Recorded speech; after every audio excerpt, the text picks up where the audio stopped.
You completely 2 weeks in a row whipped it. The closer tonight, bud. I know I did the closer. Should I start again? No, we're good. We saw you hook set. Right. Yeah, I totally whiffed on that. I sat down. TJ Erickson's here. I'm excited to have him on because I've tried, and he's busy. Got a lot going on. He's a church going guy on Wednesday nights, and and I wanted to impress him right off the bat and just give it my best hook set, and then I wrap it up. I don't even know why I clicked on the ending on that closer. I was like, did we do something new I don't know about? Nope. No, I did. Yeah. No, I completely screwed up, and I'm glad you said, no, let's not go back to the beginning, and because we don't need to do that, although, it's kind of had to wait a little bit to get things going. We'll see what next week brings, what you're going to mess up then. You messed up the hooks last week. Mess anything up next week. I'm going to be perfect. Too many Krabby Patty gummies. Well, see, that's part of the deal. I had one of those cheap eyeball gumballs from Dollar General, and it made my mouth all blah, blah, blah, and I ran and grabbed a Krabby Patty and then a little of the chapstick, a little lip balm, and whatever, I guess I got a little brain fog clogged. So let's bring TJ in and get this thing rolling, because he's sitting there going, what are these guys doing? Peace, man. How we doing? Good. How are you? We know what we're doing. Doing great. We're on some fall walleyes here, and I don't know, fall is one of my favorite times of year, so I'm a happy camper. It used to be my favorite time of the year until I became an adult, where I had to clean up leaves in my yard and things like that. Now I'm past that. I'm a mature adult now, so I don't have to clean my old yard. I don't have to. I'm not mowing anymore, except for my place at South Whitlock, but whatever. So I'm glad, because I'm like, okay, did he leave yet? Did he go? Okay, these guys don't have their poop in a group. I'm out of here. But you stuck around. You got a smile on your face, and we're happy to talk to you. Yeah, happy to be here. Thanks for having me on. Yeah, so you and I had a conversation a while back, and I kind of got the lowdown on you, and I think that's where we need to start tonight. Like, where did you go to kindergarten? Where did you go to elementary school and high school and then college? But no, so you actually, well, you know what? Get into that before you started to be a guide thing, and then how you made it into the YouTube sensation that you are. Well, you're generous with your words there, but I appreciate it. So I went to school to be a teacher. And so I moved to Park Rapids, my wife and I. Park Rapids is north central Minnesota, lakes country, just beautiful up here. And one of the things you might notice about our area, a lot of the teachers are also guides. And that was something that I always intended to do, planned on doing. My original thought is, I grew up in Roseau, Minnesota, which is right next to Lake of the Woods. So fish Lake of the Woods all the time, obviously just walleye factory. So my thought was, I'll teach during the school year and then I'll guide on Lake of the Woods. That was kind of my plan. My wife and I ended up in Park Rapids and we love it. And so I was like, I kind of want to start doing the guiding thing. It's a perfect complement to teaching. A lot of the other teachers, I should say, almost all the other guides in the area are also teachers. And so it works out pretty nice for that because we have such a high tourism. It's a very big tourism area. And so it works out very nice being a teacher, guiding in the summer. And then I did do some in the winter as well. And so did that for a few years and actually got a few years into it. And I always loved like the filming side of things. When I was in college, I went to Mayville State University in North Dakota. Yeah. And so did a lot of duck hunting. I did a lot more of that than I did fishing actually. And so I filmed a lot of my duck hunts, never really did anything with them, but I just loved like capturing those moments. And so I was like, I kind of think there's an avenue here that I can really promote my guide service. YouTube is getting more and more popular. My wife is a photographer, so she has some of the camera stuff. that knowledge. So did a little research on my own. And that was a time when forward facing sonar live scope was kind of just getting rolling. And not a lot of people were filming videos, how to use it, that kind of thing. So I kind of told my wife one day, I was like, I think there's a little bit of an in here teaching people this forward facing sonar stuff, filming, I'm an educator, so I love to teach.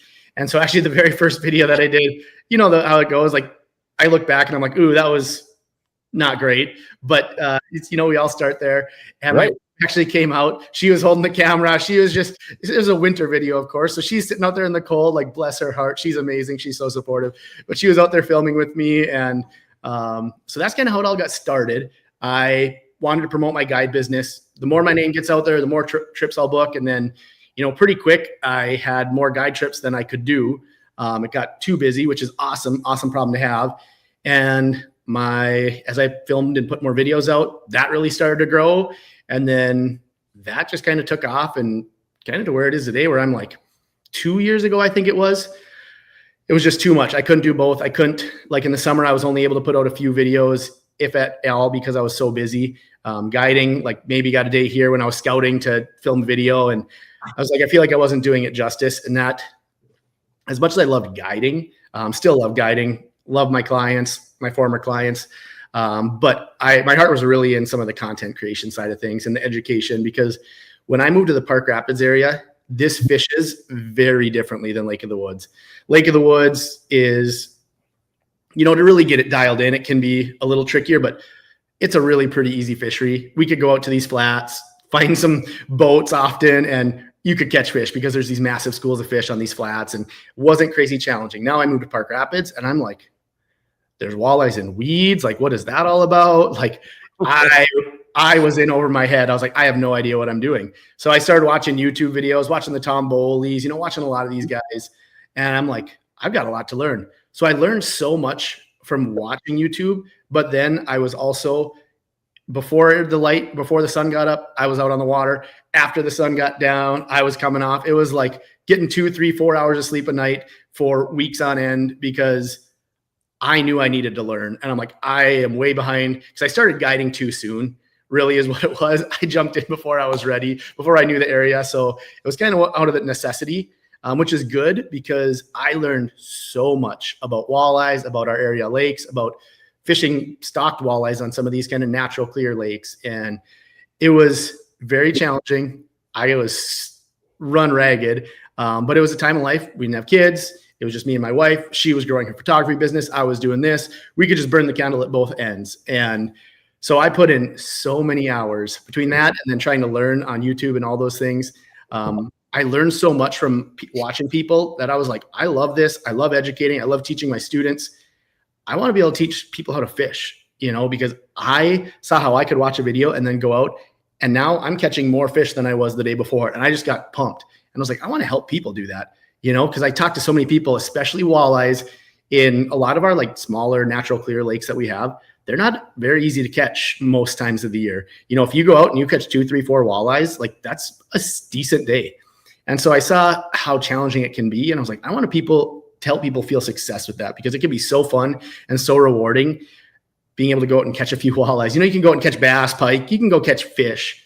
But sometimes the walleyes can be a little more challenging. So being able to like share that with people and help people. And then, once I started getting videos out there, I'd get messages from people like, oh my goodness, I went out, I just caught a bunch of fish. And like, that's the stuff that just keeps me going. And I was like, that's awesome, because that is a big reason why I got into it, because so many people that I watch videos of helped me learn, and I saw the success of that. And so just knowing that education is in my heart, like I wanted to kind of go into that. So kind of a long-winded answer to say that's kind of where we're at now.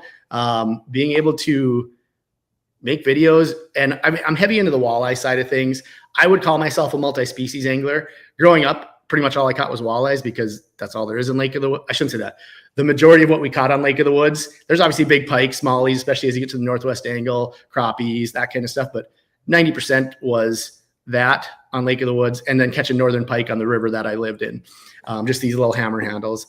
And so walleyes in my blood, but I love literally just catching anything, catching crappies, catching stock trout, I just love to catch fish. But on the education side of things, the walleyes is what I'm most about, but also what people are most hungry for.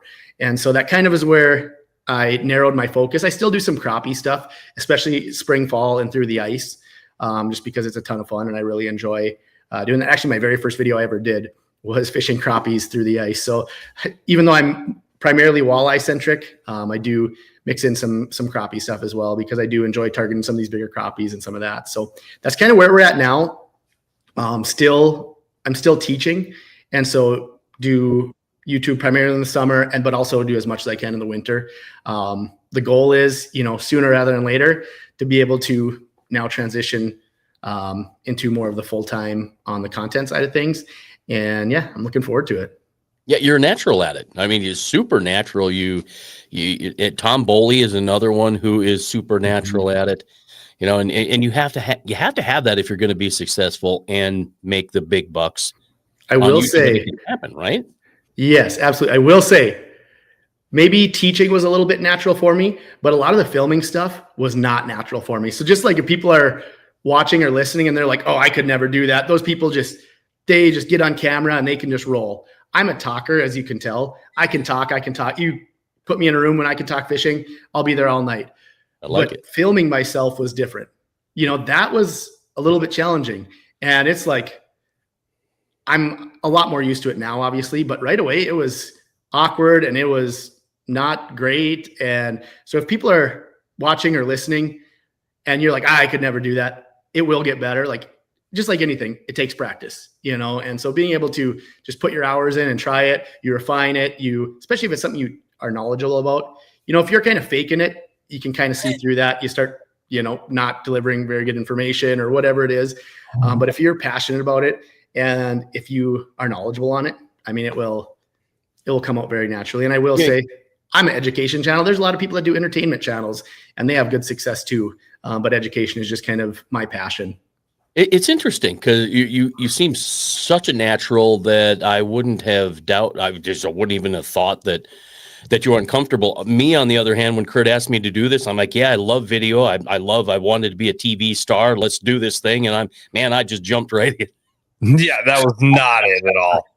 No, it's the same way. I don't want to. I've got a face for radio. I made my living talking into that thing back there, and not this like this. And it does take something to get used to. And yeah, you can get used to it, but for a person to be as good as you, it takes something special. So you've got some of that it factor. You've got the education thing for you from the minute. I don't even know what the first video was that I saw, but I'm like, oh, this TJ dude is good. I like this. I subscribed and I just kept watching. I appreciate it. And I, honestly, I got sucked in. There's in the, I'm just going to go through a few here real quick. You had to learn to be a graphics guy too, didn't you? Yeah, that's a continuing work in progress. I look back at sometimes some of my old thumbnails, some of my things. I was like, ooh, that doesn't look great. And then there's things that you know how that goes. There's things you learn along the way and you're like, okay. And there's some things that click and just different tools and things that are super helpful, but you have to be a jack of all trades when it comes to all of this, this digital stuff, because it's amazing. Now, the one thing that we want to talk about a little bit here is some of these comparison videos that you did. I absolutely fell in love with. Let's make sure we talk about the Walleye Cup. Oh yeah. We've got to do that too. But, when you started, did you just find that the next idea for the next episode came along, or was it an accident? Did it come by nature? Yeah, I would say a lot of that. There's times where I sit down and I brainstorm okay, what would people find valuable? But honestly, a lot of it is stuff that I'm learning or that I recently learned that I'm like, I got to share this, or something that I feel like I've gained something or added a little tweak to something, because some of my videos sometimes have similar themes in the past. Maybe it's like a fall walleye tips, and I do one each year because every year I learn something and I apply it to the next year. And there's always little nuggets that change or patterns that are different or technology or lures or whatever it is. And so I kind of just think, what would I want to know even a few months ago? What would I want to know last year?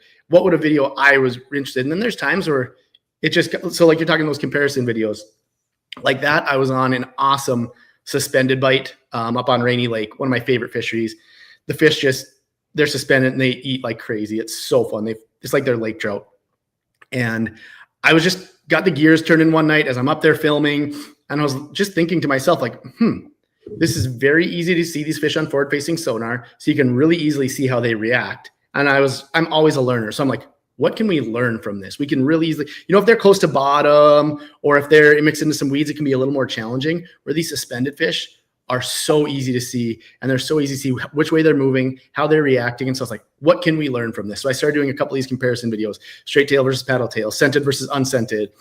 And it was more so just out of curiosity for me, like something that I wanted to try. And I was like, if I'm going to try it, I might as well film it. Like other people might be interested in it, and it's a very small sample size because it was like 10 each, so 20 fish total.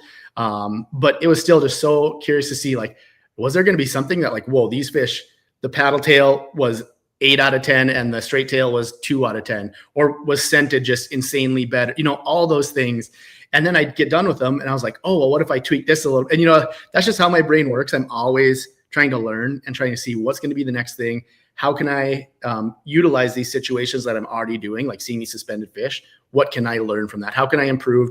Because as you guys know, the best anglers are the ones that realize they don't have everything figured out. Like you always have to be learning.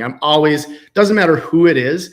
People, like as a guide, when I was guiding, I learned so much from my clients. If you were just listening, like even if they haven't fished that much, there's things that they do, things that you experience. For one example, I was drop shotting with these guys for some walleyes.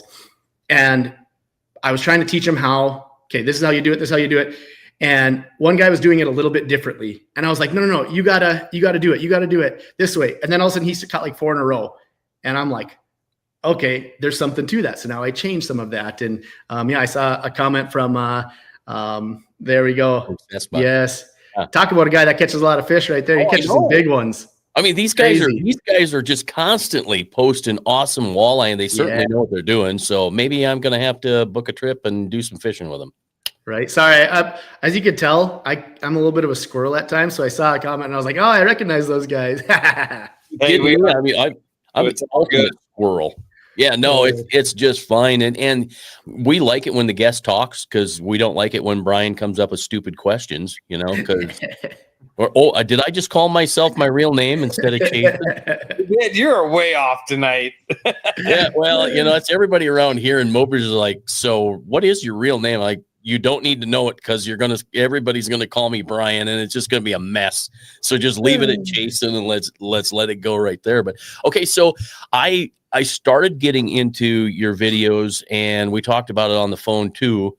At one point, you're chasing all of these suspended walleye, or the videos have a lot of suspended walleye. Whether you're in 40 feet or 50 feet, I'm like, this guy's just constantly fishing suspended walleye in a flat basin area, and that really kind of in a way blows my mind. Talk about that whole situation, because I don't think we as the general angling population are paying attention to those fish. Yeah, I will say that was definitely a progression for me. I always knew fish like that existed. We used to catch some, whether it was trolling spinners off the edge or trolling crankbait. So like knew they existed, but didn't really know much about them, And so a lot of this happened kind of by accident.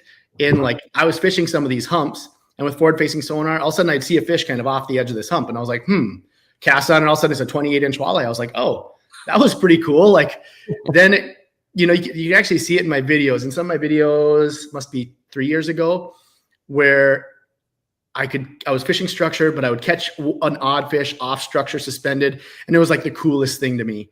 And then I started putting some pieces together of like, this can be a pretty consistent pattern. So then actually we have a break at school, MEA break. It's a Minnesota where we have a Thursday, Friday off. And it's actually happening starting tomorrow. This is the first year I won't be doing it, but I do a fall trip every year. And it's like 4 days in a row. And I hardly ever get to just like fish hard 4 days in a row like that. And so a lot of it I learned from that, where I was like, I have 4 days. I don't care if I bust. I'm just going to go explore some of this stuff. And through that, I learned a lot of things not to do. There's a lot of hours spent where I'm like, wow, that was wasted. But then there was some things where like, this happened here. And then once you learn, fishing is all about patterns. I found one thing. Okay, these were around. There was deeper water around, but there was a little bit of a hard bottom spot that's up a little bit shallower. That's at 55 feet. The rest of it's 60, 65 feet. And these fish are suspended down, 15 feet, but they're relating to that. So I was like, that's kind of interesting. Maybe that's a fluke. Maybe this fish was just swimming and it happened to be over that hard bottom spot. And then, well, that kind of looks like, then you look at the map and you can change the highlights of your maps. And now I changed, okay, I want it highlighted from 40 feet to 60 feet. So then I can see all the like hard bottom stuff that's in that. So then okay, there's 5 of them. I'm going to go to that one. And all of a sudden there's fish at all of these. So I was like, now this is becoming a pattern. I did that for a few different things. Now is there areas where there's 3, 4, 5, 6 humps with deep water in between? I'm just going to drive around in between all these humps. Oh, there's suspended fish there. Did it in multiple areas. Now that's becoming a pattern. So a lot of it was just like establishing these patterns where it happens one time. Is this a fluke? And sometimes it is a fluke. Sometimes I caught a fish and I was like, ooh, this is going to be a pattern. And I try 5 other, 6 other, 7 other spots like that. And I was like, there's no fish to be had. So okay, I don't know if that one's a pattern. But pretty soon you start to develop these patterns. And now, there's a handful of things that I can say like, okay, these are pretty consistent suspended walleye patterns. And, it's without going into too much detail, being able to show maps and stuff. There's a handful of these that really started to click for me. And sometimes there's like say Rainy Lake or Lake of the Woods, or maybe now on my smaller natural lakes, there's suspended patterns on all of these, but they're sometimes a little bit different. Rainy Lake fish might act a little different than Lake of the Woods fish that act a little bit than a 2,000 acre lake near Park Rapids. But the bottom line is there's suspended fish happening in all of these. And so being able to kind of put the puzzle together on all those, that's one of the things that I have loved about forward facing sonar is like the amount that I've learned from that and how these fish are so cool and so aggressive from what everyone thought was just this finicky bottom feeder, and now they're crushing these baits but they'll be different on all these lakes. And so you have to learn all these intricacies of them. And it's so dang cool. It's one of my favorite things about forward facing sonar is just how much you can learn, how much you can figure out some of these fish that were kind of a mystery for a long time of like, why are they so hard to catch at times and all of that. So yeah, that's a little bit what kind of drew me towards that suspended thing is one, those fish are not, if you fish very much, they're now more and more, obviously, like every year it's going to become more and more pressured, but those were kind of untouched fish for a long time. And so I love doing something that not many other people are doing because obviously the fish are going to be a little more new to it, be a little less pressured. But also you just feel like you're kind of on that cutting edge and you're like, I've got something figured out that other people don't, and that's really cool. And I kind of held off showing some of that in videos for a little bit, but then I was like, all right, I've got to teach people this. This is so dang cool. And, a lot of other people did as well. So I was like, this is so cool. Like people need to know more and more about this and get it dialed in because there's still a lot to learn. Like I've got some patterns figured out, but I am far from like, okay, yeah, I've got this absolutely dialed in. I know everything I need to know about suspended walleyes. Every time I go out, I'm learning something. Well, it's amazing that you do that. And I'm sure there are a lot of people that just watch the video, and they watch this thing here and all of a sudden, you catch it and it's gone. Right. And then I think there are others that are probably like me, like, okay, wait a minute. That fish he just hooked up was in 22 feet of water over 50. He was 32 feet out. It was about 12 and a half feet before it got to the boat that he actually hooked it. And so all of that goofy stuff is pretty crazy for me. Kurt would watch it and go, okay, there's a fish. He caught it. Good. Next one. Right, Kurt? 100%. Right. Because you're just going to. And so that's why I appreciate what you do because I'm learning more and more. As a matter of fact, I'm starting to take your thought and look at that in the trees here on Hawaii. Yeah. Yep. Right. Because everybody, you got all these trees. I don't know if I'm going to be able to make this work or does this look like a tree? Right. I see it. You got these walleye. They're hiding here. They're hiding here or they're hiding here. Right. And you're messing around with all this stuff. But then you got this thing doing this or even up here. Mm-hmm. And I've been starting to chase these up here and they are way more aggressive than I ever thought they would be.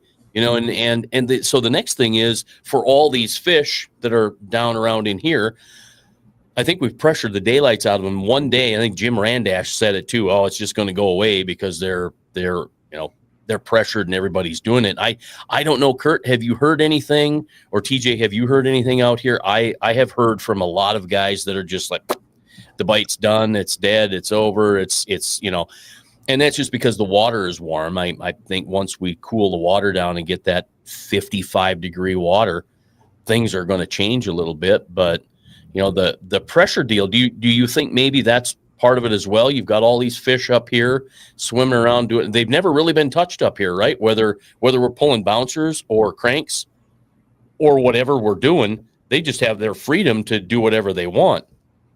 So you've unlocked the code there, and obviously more guys are going to unlock that suspended walleye code. But do you hang your hat on that? Do you always chase suspended walleye, or are you on the bottom and looking for them wherever they are? All right. Yeah, no, that's 5 questions there. Yeah, I know that was 5 questions, but not see. But I know that he's just going to have 5 answers, and you know, it'll be another 10 minutes, and we're good to go, and I won't have to think of another question. We have a couple comments. Oh, you've got comments. We've been waiting to show. So, oh, you bet. From Crappie T, the distinguisher between garbage fish and walleye on scope is super key, especially carp versus walleyes in Sakakawea. It's tough. A little contents available, please address. Good Yeah, luck. that's a great question. And that is being able to identify fish and fish species. You know, sometimes you can do it by size without having visuals to show. It's going to be more challenging to do right here. You know, changing by their size, you could tell depending on how they're moving. You know, sometimes certain fish might move a lot more. What I've heard, I don't fish around a lot of the garbage fish per se, like in the rivers or in some of these, you know, a lot of ours will have suckers in our lakes. That would be maybe considered the garbage fish, but I don't have a lot of carp. I don't have a lot of that on many of the lakes that I fish. So I can't speak as much to that. You know, I know Tom Wynn obviously does a phenomenal job of teaching a little bit of that kind of stuff in his course. So shout out to him, just a phenomenal angler. I haven't actually done his course.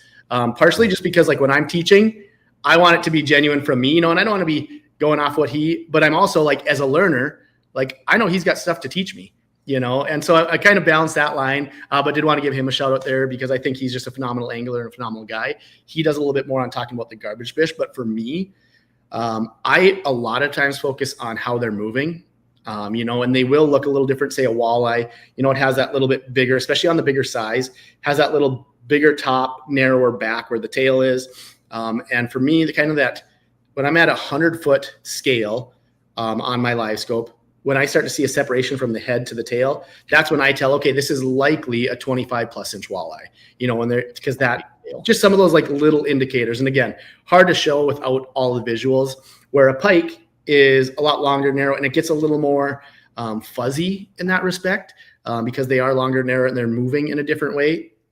And so being able to tell the difference between walleye, pike, and how they're situated on structure, you know, when I'm looking at a school of walleyes, say I'm looking on some of our local lakes, they're going to be like a ball, like it looks like a circle half the time, and they're schooled up like that. Where if there's a school of suckers, which there's a ton of suckers in our lakes, they are packed up, but they're usually spread out more closer to bottom and just spread out horizontally versus vertically. So just some of those things can help you distinguish, one, the shape and the size of them, 2, how they're moving is a huge part. Whether they're moving quickly, you know, bass, a lot of times they'll be moving quickly, they'll be moving around. Walleyes, so now I'm talking when they're in the weeds especially, walleyes will kind of hang tight in the weeds often. So they'll be kind of sitting there where the bass will be schooled up and they'll be moving. And so movement is another key. So size, how they're positioned, movement, those are a few things that I really look at when I'm trying to distinguish what are walleyes, what are bass or pike. And then just being able to see how they're set up, if they're in a group, if they're single, and how they're set up on structure, if they're closer to bottom, if they're higher off bottom. And so again, kind of hard to show. I have a series that I call Mastering Live Scope. There's 1, 2, 3 now. The first one talks a lot about that kind of stuff, distinguishing which direction the fish is moving, distinguishing, you know, a little bit on the species, distinguishing all that kind of stuff. I give a ton of visuals on the live scope. So that might be one, if you're looking for that kind of content, that would be a good series to kind of look into. And the one that I just did, it was all casting and boat control, which is something that is going to take your live scope game or forward-facing sonar game from here to here if you can figure out some of that boat control and casting and how to get your bait around fish. And again, that happened from just casting so many times on these suspended fish. You just learn so many of these things. So a little bit of a rabbit hole there to address that question, but there's a lot packed into that. And without having visuals to show, it can be a little more challenging to explain, but wanted to give a few reference points for that. Yeah, very good. I mean, like I said, it's a rabbit hole when you go into live scope and distinguishing fish. We do have one more comment, then we'll get back to Chasen's 67 question sentence he gave you. Hey, now. Oh, little Valley City State there. I went there for a year. To be fair, in my time playing at Mayville, I should go back and look for sure. I can't remember losing to Valley. So there you go. Another Lake Sakakawea guy right there. Yeah, that's funny. Yeah, we like to. I'm a Mayville guy. He's a Valley guy. And like I said, I don't think we ever lost to them in baseball when I was playing. So we.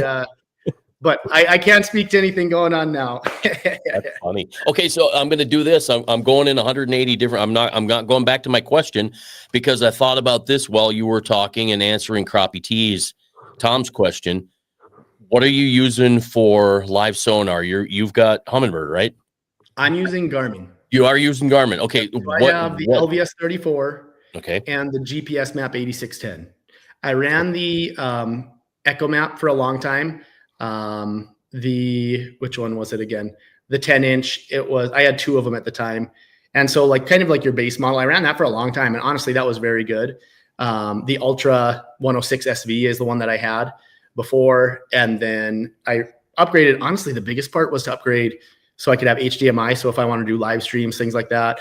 And then for screen recording, some of those factors. Now the Echo map models, the Echo map Plus, you can screen record. So, but I will say with the resolution improvement, there are some things that are an improvement, a step up from that Echo map to that TPS map. Obviously you pay for it. But there is, but I'm still running a 10-inch. I know a lot of guys are running these giant screens. Would that be helpful? Sure. But obviously that comes at a price too. But I've been very happy with that unit, but the Echo map units are great too. Yeah. Well, the new Echo map now is, I think, comparable to the 8600 series. I think that and Tom, I don't know, I think he's using Garmin, but there are guys out there that are still using the Mega Live. They're using the Active Target. They haven't stepped up to Mega Live 2 or Active Target 2, and distinguishing different fish and size of fish is quite a bit tougher until you step up. Like for me, the one thing that I learned with a Garmin with an 8612, the big fish, the 25 plusers, 27s, 29s, those, and maybe I haven't caught them, but maybe they're 30 or 31, but that tail is so big on those big walleye that you see that their body, but then you see this tail and it's light, kind of see-through, right? But you see them, that's a walleye. Let's chase after that thing. So it does depend really on what you have for live sonar. I think it's really important that if you're really getting serious about chasing them, you've got to make that step up to and we had Danny Thompson on from Garmin and talked about the 8600 series, the 9000, the new Echo map, the 16-inch screen, and et cetera, et cetera. I think 1634, and that plays a lot into it. And I think it depends on your budget. I'm out here using the Ice Bundle, the Echo map, just the 93, and I've learned that to get what is close to, say, your 8612 or your 8610 or an 8612, I've got to reset the defaults, and then I have to look out 100 feet, and I'll see about 70% of what I'm seeing on an 8612 rather than maybe 30%. So you really got to practice, like you said, and figure it out. It's pretty important. And Kurt, I forgot my earlier question, so go ahead. It's your turn. No, it's all good. You had a lot of great questions in there, and I didn't have a notepad to write them down, and I didn't know if TJ caught them all because you just. Okay, I didn't because I don't. TJ, do you remember? Well, here's the thing about me. Unless it's at the top of my mind, it'll be something that I thought or said. Yeah. And if I see anything that takes my train of thought, that's why I'm good with the elementary kids. I'm just like them. If I see anything that takes my attention, everything else. My wife is a patient woman. She's amazing. How she puts up with me sometimes is amazing. So yes, I wish I could say I remembered all the questions. I remembered I was thinking about the answers, but I don't remember what I was thinking about. Yeah, I don't either. And that's fine. We move on to the next question. I'm going to pop this up quick because I I don't want to forget this. We're 35 minutes into this thing, and it's going to be an hour before you know it. So the Walleye Cup, this was interesting and fun last year, and it was maybe twice as much fun this year. So let's talk about that. Yeah, Walleye Cup. It was obviously Nick Lindner, Brett McComas. Those guys are hammers. Those guys are like the guys that I watched for a long time. And so just a little backstory. With that same trip, we went up to Wekusko Falls. I was like brand new to the Park Rapids area. I don't know if you know who Jason Durham is. Yep, he does a lot of stuff with clam. Yeah, great friend of mine. He was one of the guys that kind of introduced me into guiding. He was a huge part in a lot of my stuff in the fishing industry. But we never met. He called me, hey, heard you want to guide? Yep, awesome. Do you want to come up to Wekusko Falls with us? There's some guys going up. The Lindners are filming for Angling Buzz. Like, do you want? I was like, yeah, absolutely. Like, are you kidding me? Right. Thank you. And so long story short, we went up there. I would be curious to hear if they remembered what some of these guys' genuine opinions of me were, because I was this hick from the sticks up in Roseau, basically had pennies to my name, and here's some of the biggest guys in the fishing industry. So they have decked out with all the things. And here I am with like all of my old everything. And I'm just like running around with cheap everything because that's all I could afford. And I am like awestruck being with all these guys, like, wow, these are the guys that I've watched. And so Nick and I got to know each other. He was on that trip. I just remember it was so cool. And actually one of our raw and uncut competitions, I shared this. One night we were all sitting around the fire and everyone pretty much gone to bed except for Nick. And Nick like just kind of sat and shot the breeze with me. And I was like, this is super cool. Like Nick, he's a Lindner, like he's doing all this stuff. And I'm Joe Schmo out here. And he was giving me the time of day. We were having great conversation. He was a baseball guy. I was a baseball guy. So we got to talk through that. And I just remember thinking like, wow, that was really cool because there's so many other of these other guys that were going to be more influential or more whatever than I was. But he was just super down to earth and gave me the time. I was like, that was really cool. Then we didn't talk for a long time. As I got more and more into making videos, I wasn't even making videos at the time. That was the farthest thing from my mind. I wasn't even necessarily guiding at the time, I don't think. And so long story short, when I started making content, me and Nick started communicating back and forth a little bit. And then Brett and Nick are obviously super close. So then Brett started communicating with me a little bit. And I was just like, oh my gosh, these guys, they're talking to me. Like, this is the coolest thing ever, like these are the guys that are out there doing it. And then we did a trip to Devil's Lake a couple of years ago where I really got to know those guys and we had a blast. It's like just one of those things where they're all so busy. I'm so busy. We don't get together enough. And when we do, I'm like, this is the coolest thing. These guys are awesome. And so that was just a little backstory on how we even got to know each other. But then we started brainstorming. There's all these fishing competitions, 39 hours. Jay's doing the Outpost. There's all these awesome fishing competitions. And we were like, we love these, watching these as a viewer experience. So we were talking like, wouldn't it be cool if we did something like that? And what would that look like? And so we started brainstorming some ideas. We're like, we're all pretty heavy in the walleye world. We don't do a lot of multi-species stuff. So we wanted it to be specific to walleyes. A lot of those multi-species ones are super cool. They're unique in their own way, but we want to do our own thing. We didn't want to try to copy what anyone else is doing, but we thought these competitions were so cool. So we wanted to kind of put ours out there. And so we got this idea. I had connections up on Rainy Lake. I had filmed some videos up there with Matt up at Sunset Country Outfitters, which is an awesome location. So I kind of pitched the idea of Brett and Nick, like, hey, would you guys want to go up there? So many big fish up there, amazing fishery. And they're like, yeah, let's do it. So we got a time worked out. And honestly, like when we were there, we didn't have a name for it. We didn't know. We were just going to do a competition, whatever it turned out. Was it going to be on our own channels? Was it going to be on one video? We weren't 100% sure. We were kind of flying by the seat of our pants. Through it, we learned a lot of things. The first one was super fun, but had some things that were like, we need to do this better. And then actually we filmed one, don't want to let the cat out of the bag too much. We filmed one last winter that will be coming out here before ice, kind of probably November time. That one will be on Nick's channel. So keep an eye out for that.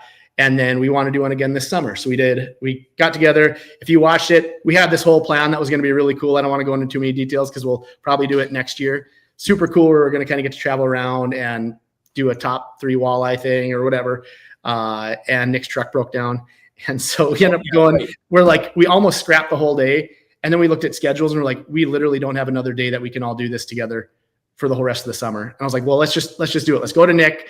Let's do this competition. So we went to his location and we fished and it was awesome. Every year we add some different elements to mix it up a little bit, change how we do things. And yeah, so it's just really, we love these competitions. So we wanted to make our own little twist on it. And we've already got some really cool ideas in the works for the future of, oh, this would be cool. We like this. We didn't like this. We're going to change. So it was really a very rough draft kind of when we started. And we're just barely kind of getting into it. So it's not, I wouldn't call it like the absolute perfect product by any means, but we're having a ton of fun with it. And we learned a lot of things. And yeah, we've got some cool ideas, some fun ideas coming up. This winter one's going to be super cool. I'm honestly just super excited to see it as a viewer, because this one was on my channel, so I did the editing.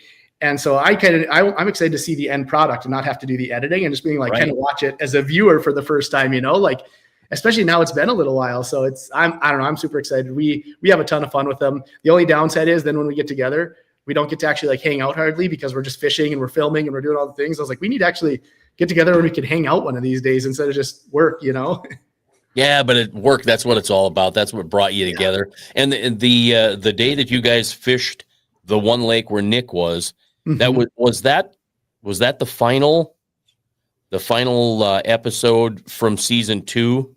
Yes. Yep. Yeah. So that was all 3 episodes were on that same lake.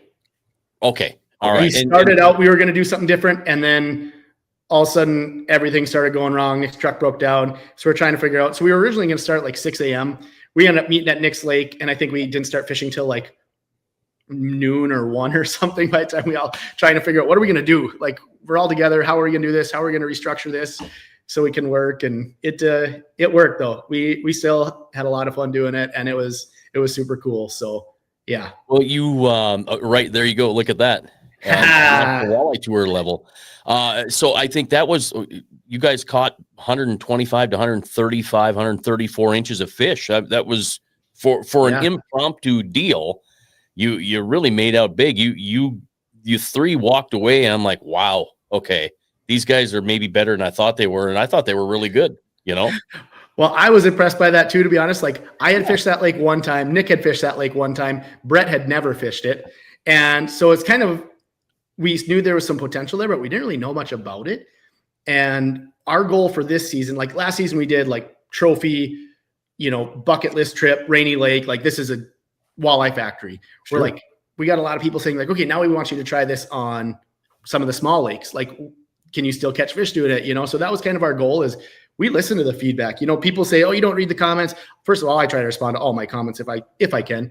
But we're reading through all those because we want to make a product that people want to watch. And so when there's suggestions, like, we take those to heart. So people said like, hey, we want to see it on smaller local lakes. So that's what we did this time. We were going to bounce around all these small local lakes. Obviously it changed, and we ended up meeting on one small local lake. And so these are not giant walleye factories. These are small, we ended up bumping into each other here and there because it's just not that big of a lake. Wasn't that many areas to target fish. So I was very happy with the amount of fish that we caught. We knew there was potential, but yeah, I was like, man, this worked out great. Like, this, I want to come back here again. Like, this was it was impressive. A great fishery. It was super impressive. And obviously you found the 10% of the lake that had fish in it. Right. And, so job well done. And it was a great show. It was fun to watch. So I got to know, how close were you guys fishing to each other? We could almost always see each other because that's just how big the lake was. Like, you can see most of the lake. You couldn't always tell who was who because there was other boats out there too, but you could see like, okay, there's a boat off in the distance. There's only one time in episode 2, you could see it where me and Nick came into the same area, and it was kind of a funny interaction. I was fishing this area and I could see one of the guys. So I messaged the group of like, hey, who's fishing that point? And then me and Nick ended up bumping into each other. It was a whole thing. But that was the one time we kind of got into the same area, but otherwise we were able to kind of divide and conquer the lake, but once it's time to catch fish, like, yeah, we're all buddies, but we're also all so competitive. Like, we want to win.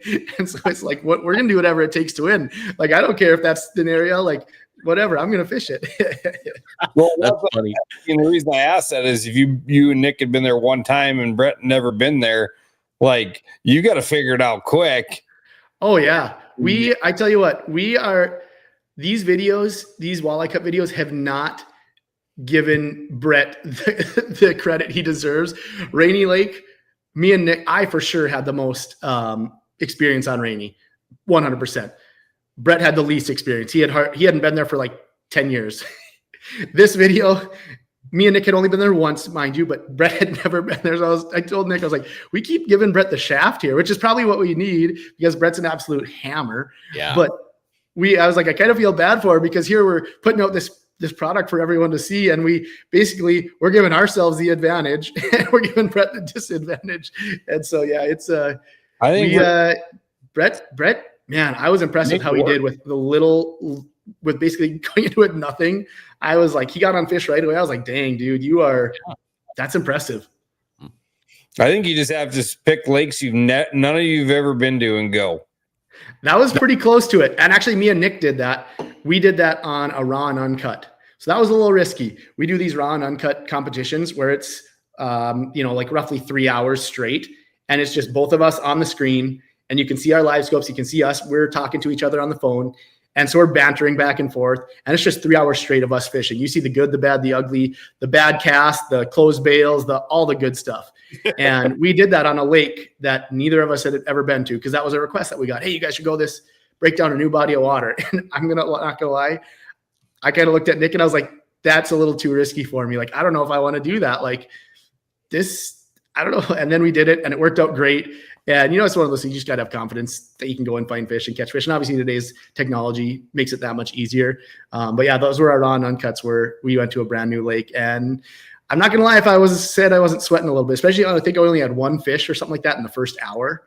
And Nick was catching a few and I'm like, oh boy, here we go. I'll pop this up quick. So there's, as a matter of fact, is that Nick or you? I can't tell. That one's me. That was my very first raw and uncut for last summer, maybe. You two could pass as brothers there for a little bit for a short. Hey, well, I'll take that as a compliment. So I met Nick at a glow in Bemidji a couple of years ago. Maybe it was 3 years ago already. I don't remember, but we ended up sitting next to each other eating, and I introduced myself, and he was very kind, and he was all good, and I'm like, ooh, I now I know Nick. He gave me his phone number. I'm great. I text him, and he doesn't text me back. But I think that's because I'm like, hey, I didn't get any of that. And I'm sitting there picking food off his plate and eating it.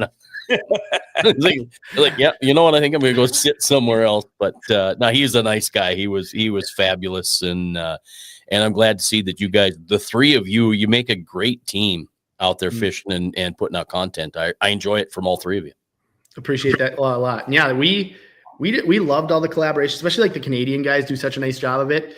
And so we're like, we need to do that more. One, people love it, but two, we enjoy it. Like we get to collaborate and we get to feed off each other and, learn from each other. And so that was one thing we were kind of looking at, like, okay, we're all three very walleye centric. We're Minnesota guys. Like this just makes sense. Like we gotta start doing more stuff together. And, luckily we all get along too. Otherwise that might've been hard. Well, all is good as long as you don't do the Aaron Weeb thing and start shaving your beard into perks. Right. I don't know if I have enough to do that. We'll see. Yeah. You're like me, you start no shave November and August. Just got to get a little head start, right? Yeah. So being the guy, any aspirations or do you fish any tournaments? No, that's a question I get asked quite a bit. And honestly, being I played baseball, football, hockey, high school, played baseball in college. Like I'm a competitive guy. And so naturally I like fishing tournaments. However, for me to be able to commit a week to that, if I want to do it well, if you know anything about me, I don't do anything halfway.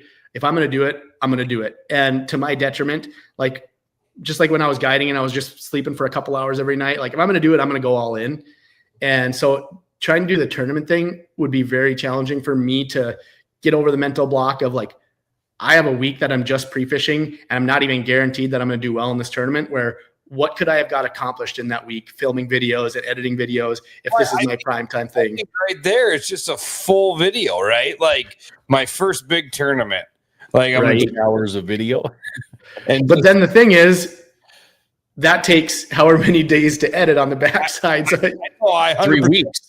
I 100% understand, but how cool would that be? Like my first big tournament, and you film day one, and then from day two, and you watch how you progress or degress, right? Yeah, right. Either way. Your tournament day, it would suck to come back and edit since you do all of it yourself, but it'd be so cool to it would be progression. Yeah, no. So I will say I haven't done a ton of tournaments. I've done, some local like multi-species tournaments. Me and my buddy Bob actually. Funny story about that little tournament story. The very first tournament I ever fished was on Fishhook Lake. They call it the Fall Slam, and me and Bob were going to do it together. We fished together a bunch. He's an absolute hammer. I've learned a ton from him. And so I was like, I want to do a tournament with a guy that's done some tournaments so I can learn a little bit, So we're going out to do this. And it's just a small local tournament. But I was guiding at the time. Bob he's won multiple tournaments in the past. Like he's a hammer. And so I was like, okay, at least I'm going to go there. Won't get embarrassed. I'll learn some things, that sort of stuff. So we go there. We fished, and that first year we did it, we fished Fishhook, which is a lake that neither of us fish much. And we did it partially like, hey, we want to learn this lake more. So this is a good excuse to do it. And I don't know for sure because I don't know if they went down that low, but I'm fairly certain we got last. I don't think, to put it into perspective, it was a multi-species tournament, and we get to the weigh-in, we're pulling the boat up, and I'm looking at one of our bass, which our area has a very good bass fishery. And so I'm looking at one of our bass, I was like, I think this thing's too small. Like, I don't think this is big enough to even weigh. So I was like, that's where things are bad. We didn't know it very well. So we had plan A, and if plan A didn't work out, it wasn't going to be good. And plan A wasn't working out. And so that was kind of how that first year. So then we did it the next year. And we actually ended up winning it the next year. So we went from worst to first that time. So it's kind of the two opposite ends of the spectrum on our tournament days, but it was fun to learn. And now we haven't been able to do it since. And they haven't done it a couple of years. And so, yeah, that's my very limited tournament experience. However, the Walleye Cup and me and Nick's raw 1v1s, those are the rest of my tournament experience right there. Yeah, they're a ton of fun. They're fun to watch, and then when you're doing these comparison videos and things, you know, is that Bob that was doing the comparison thing with you on? That was my buddy Peter, actually. Okay, all right. He's another teacher in the area, and he's a fishing guide up on Rainy Lake, so we got to know each other a little bit through that. I'm glad you didn't borrow Jason Durham's Burbot costume for tonight for Halloween. Right? I should have. Yeah, he's hard with all of his fancy Wonder Bread suits and all that stuff. Yeah, that guy is an incredible angler, obviously, but he is one of the most entertaining and best storytellers you will ever meet, which is why one of the many reasons why he's such an amazing guide. Right. He is just one of the most entertaining guys you'll ever meet. Has he told you the muskie in the movie story yet? Yes, but I don't remember it fully. Yeah, I've heard so many stories from Jason at this point. I don't remember all of it either, but I was going to say, if he hasn't told you the story about the muskie in the movie, you got to hear that one, because that was a great story. And you hear it, but I couldn't sit here and recite the story, but it's best from Jason anyway. So yeah, speaking of other anglers, I'm going to pop this up quick. I didn't know if we get time or not, but why not? When you got a new dad, let's give Max some kudos there. He's holding his new baby boy, Michael James Wilson, and he said named after two of the greatest men he's ever known. So congratulations to for sure. Congrats, Max. Max and his wife. So I think, did they get married, or they're getting married anyway? I think they're I'm not 100% sure on that. Not yet. I think she's over in the UK. I think he's there too, because I believe he had a deal there that said UK, and like, ooh, yeah, all right. So that's got to be pretty fun for him. Anyway, congratulations. That's a pretty neat deal. Your kids, do you have how many? One or two? One. Yep. We just had our first one last December, so she's 10 months old now. Wow, that goes fast, doesn't it? Do you write things down on Post-it note? I wrote everything down on a Post-it note stuck in the box. My wife does. My wife is much better at that stuff than me. She's really good at keeping track of me and our child. So it's she's a good woman, right? Yeah. You gave your wife a lot of training for a baby, huh? Yeah, exactly. No, it's been fun. Being a dad is awesome. It's a whole different world. She's a photographer, and we thought we scaled back enough this year with both of our sides of things, and we realized we did not. Luckily, grandma's in town, so we get a lot of help there. But she's so busy. She's finally getting done with her wedding season and portrait season here coming up. But it's we learned a lot this summer. Well, and then now winters are coming on, and I'm ready again. Are you working on some, or thoughts at least on doing some ice videos and different things? I have lots of thoughts. And honestly, me and Nick, we talk most days, I would say. And anytime I see any little thing, like Brian Bogdan up in Watusko Falls, he posted a little picture the other day. There was like a skim of ice over that, and I sent it to Nick, and I was like, when are we going? And I was like, basically, as soon as there's ice anywhere, I told Nick, like, I'm going, let's go. Like, where are we going? And that was the plan last year, except for we had a baby due early December. So that didn't really work out. So Nick got to go over, get on some fresh ice, and I wasn't able to go, but obviously for a much better reason, being able to see the birth of our first daughter. But basically, as soon as there's ice anywhere safe, we're driving. Like, I'm driving, I'm going someplace to get on safe ice, because there's something about early ice that just so fun. Absolutely. Yeah. So is it usually upper red? Is it red that predominantly freezes first? That gets ice early. Like sometimes there's going to be, some of those smaller North Dakota. You bet. Only if there's walleyes. That's good. Sometimes there's like obviously the Canadian lakes. Like I'm willing to travel hours north to get on Canadian lakes if we need. Sometimes those small North Dakota lakes. Honestly, some of our local lakes, we have some smaller, shallow ones that can get ice relatively early. But yeah, usually it's Red Lake that's fishable fairly. That lake gets ice so fast, which is just bizarre. It's crazy how that happens. It blows my mind how fast it gets ice every year. It's crazy. Some of our little ponds are still open water, and Red Lake has. I'm like, this is insane. It's nuts. You just brought up the whole way up north. I'm like, oh, wait a minute. I think my passport expires this month. I need to get that fixed. So can your passport expire and you take it in, or is it like your driver's license and you have to do a whole process of sending it in?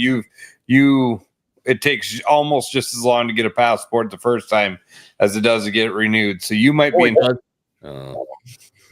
great. Well, I better get to that then, I guess. Hopefully the post office in Gettysburg is a heck of a lot less busy than Brookings. That might help. Great. Okay. I was going to say earlier, Nick, I think it's good, or Nick, TJ, I think it's perfect time for you and Nick to bring the Walleye Cup to fish the real Gov Cup. Oh, there you go. Nice sell there. I have heard so many good things about the Gov Cup there that I'm like, God, it'd be fun. I just need to get down to South Dakota anyways and just fish, just from all the amazing things I've heard and some of the videos that I've watched, just like you were talking, like fishing in those trees. That just seems like the coolest thing to me. It's just something that I don't do here. Yeah, so any of those different experiences for me they're my favorite. So I was like, I need to get there to fish some of that kind of stuff. Well, we hope that Gov Cup, man. Those guys are competitive. People like to put sometimes like people that make YouTube videos, like they're these amazing fishermen. And I'm not saying like a lot of these guys are, but I don't know. I will say I've never competed against them, but man, some of those tournament guys, they are on another level. And who knows? Maybe if I put some time in, I could get. But just from my gut, I'm like, man, those guys are dialed. In your defense, them guys aren't thinking about making content. Right. Yeah, no, they're thinking about fishing. And we understand making content. We really transitioned the fishing crew a couple years ago from just being tournaments to a content-based deal by making sure we have lives and all the different things. And it's like, holy cow. Like, I can run a tournament with my eyes closed. But then I'm like, oh, but we got to do it this way so we can get this camera angle. And it's just like, holy cow. And Chasen's only been here doing the live, and he didn't see what we did before. And I'm like, it's so much change now than to set a cell phone up and video weigh-ins. Like, there you go. Now it's fancy cameras and microphones. And even at that, sometimes a microphone, do you have that, TJ, where you think you got a microphone that's working just fine and all of a sudden it's not? Oh yeah. There's so many. I've missed videos, lost videos because of SD card errors or mic errors or all sorts of stuff. And it can be so frustrating. That's why I warn, a lot of guys are like, oh, I'll come fishing. Like, you can film, like, do your thing. And I was like, you don't understand. Like, I only film with a handful of people. Like, I'm okay filming with anyone, but like, you've got to be pretty patient because it takes a lot of monkeying around to like actually get fishing. Once you get going, it can be pretty efficient, but man, it's a lot of monkeying around. I always just tell them, just like, buckle up. I'm sorry. Be patient. We'll get fishing eventually.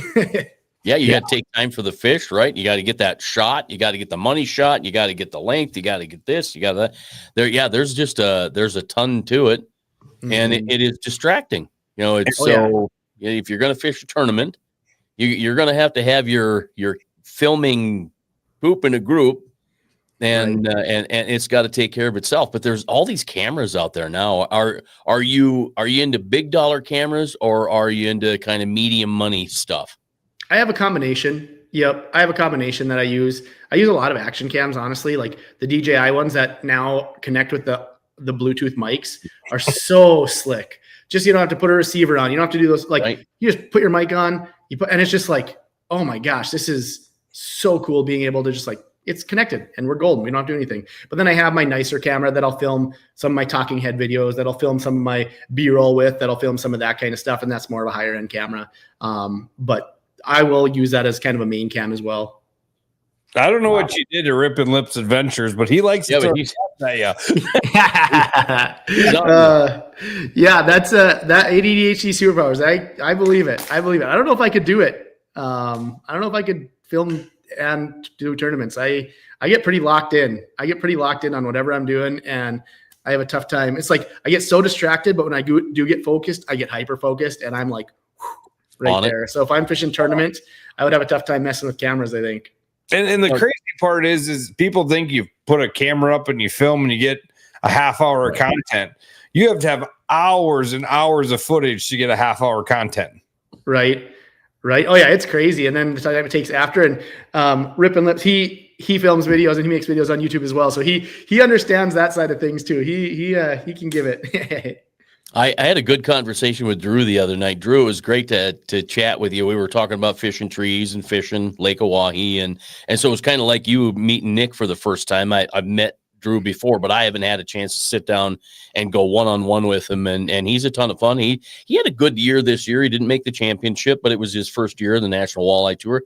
Year number 2, come out and see what he can do. And he's got a lot of guys in his corner and behind him and got a lot of knowledge. So I'm excited for Drew. And I just wanted to give him a quick shout out. We're after an hour. I know you got the girl there, the baby, and we don't want to keep you too long. We appreciate you hanging with us, and thank you that we're finally able to get you on the show. And I know I hope I wasn't too bothersome, but I thought, well, no. I've got to check every once in a while just to make sure, because we want to share what you're doing on our show and with our viewers. So we do appreciate it. Yeah, no, I appreciate you having me on. Like I said, no, you're not bothering me. I'm always willing. I'll let you know if I'm too busy. Wednesday nights are always tough. Like I said, we have our church small group. But luckily it worked out tonight. Grandma came over and we were golden. So no, I'm glad you reached out. And anytime I get a chance to talk fishing, I'm always game for it, as long as I can fit it in my schedule. And yeah, it's good. It's good. Do we miss any other comments? I always love, one of my favorite things about all this is like just interacting with people. So I want to make sure everyone was heard if we're good. I made sure, like, I try to read them and then hold questions. So we pretty much got them. We got everything. Perfect. So, I mean, there's some that we popped up quick that we're just saying, great show and stuff like that. But no, we got pretty much all our questions. That's awesome. Yeah, thanks, Drew, for hopping on and catching it. You definitely catch later. I always catch up with Drew after the show a lot of times and talk about what he likes. So it's a lot of fun. I like the live because we get the comments coming in. Right. It's a lot of fun to be able to address them right then and there. For sure. Yeah, I like the live format. I really do. Plus, it would take us 3.5 weeks to edit an hour show. So, right. Yeah. I'll pass on all that, but we appreciate you. Thanks for the great content. Absolutely. And we know that we can look forward to more and more and more and more and even more. It sounds like you're going to step it up a little bit there, and we appreciate your teaching and your instruction and the way you do it. You do it very well, and thank you so much. Yeah, well, I appreciate it. Thank you so much. All right. Take care. Thanks, guys. Holidays to you. That's coming soon too, right? Oh, I know. Before we know it. I know. It's pretty crazy. All right. Thank you much.